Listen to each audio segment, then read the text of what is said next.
ကျွန်တော်တို့ဒီတုတ်တန်ချံ423ထဲမှာနှလုံးဒီအသက်ဤအချင်းမဖြစ်တော့ကြောင့်ဒီနှလုံးကိုအထူးသဖြင့်ဆောက်ရှောက်လို့ပြောတယ်ပေါ့အင်္ဂလိပ်လိုကြည့်မယ်ဆိုရင်လည်း keep your heart with all diligence for out of its spring the issues of life လို့ပြောတယ်ကျွန်တော်တို့နှလုံးသားကိုလုံလောက်ရရှိစွာဆောက်ရှောက်ဖို့နဲ့ဘာလို့လဲဆိုရင်အဒီကနေကျွန်တော်တို့ဘဝရဲ့ဖြစ်တည်မှုလုံဆောင်ချက်အလုံးကနှလုံးသားကနေစားရလို့ပြောတယ်ပေါ့Hebrew လိုနှလုံးသားကိုသူက left လို့ပြောတယ် LEV ကြည့်မယ်ဆိုရင်ခံစားချက်ပဲမဟုတ်ဘူးเนาะဘာတွေတွေးတယ်လဲဆိုတာလည်းပါတယ်အဲကြောင့်မလို့တချို့ translation မှာဆိုရင် be careful how you think your life is shaped by your thoughts ကျွန်တော်ဘာတွေတွေးတယ်လဲဆိုတာကို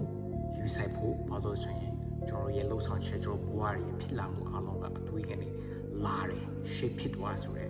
ဘာကိုပြောထားတယ်ပေါ့အဲကြောင့်မလို့ Jesus ကိုယ်တိုင်ကလည်း Pharisee ကိုမတို့ဒီဘာလို့မကောင်းတဲ့အရာတွေတွေးတော့ကြံစီပြီးတော့မှဘာလို့နှလုံးသားထဲမှာရှိနေရတာလဲဆိုမှ Jesus ကိုယ်တိုင်ပြောခဲ့တာပေါ့ကြည့်မယ်ဆိုရင်ဒီ15ထဲမှာဆိုရင်လေမကောင်းတဲ့ကိလေသာစိတ်တွေဒေါသတွေအလုံးနှလုံးသားကနေစာရလို့ပြောတယ်ဆိုတော့ကျွန်တော်တို့စိတ်တူတဲ့အတွေးစိတ်တူတဲ့ခံစားချက်စိတ်တူတဲ့လှုပ်ဆောင်ချက်ကျွန်တော်တို့ပျော်ရွှင်တဲ့အတွေးပျော်ရွှင်တဲ့ခံစားချက်ပျော်ရွှင်တဲ့လှုပ်ဆောင်ချက်မနာလိုတဲ့အတွေးမနာလိုတဲ့ခံစားချက်မနာလိုတဲ့ action ပေါ့နော်နှလုံးသားရဲ့ကျွန်တော်အတွေးတွေက connect ဖြစ်နေတယ်ပေါ့ scientifically အရာလည်းကျွန်တော်ပြောထားတယ်နှလုံးသားနဲ့ကျွန်တော်အတွေးတွေကဆက်နေတယ်ပေါ့နော်ကျွန်တော်သခင်ယေရှုခရစ်တော်ကိုယ်တိုင်ကလည်းတင်းဘုရားခင်ထောင်းတော်ဘုရားကိုစိတ်လုံးအကျွမ်းမဲ့ဉာဏ်ရှိမြတ်နဲ့ချစ်လို့ပေါ့ love your God with all your heart mind and soul ပေါ့ဒီအားလုံးဒါမဲ့ကျွန်တော်အားလုံးအရာကဘယ်ကနေစဆိုနှလုံးသားကနေဆိုတော့ scientific မှာလည်းပြောထားတယ်ကျွန်တော်နှလုံးသားက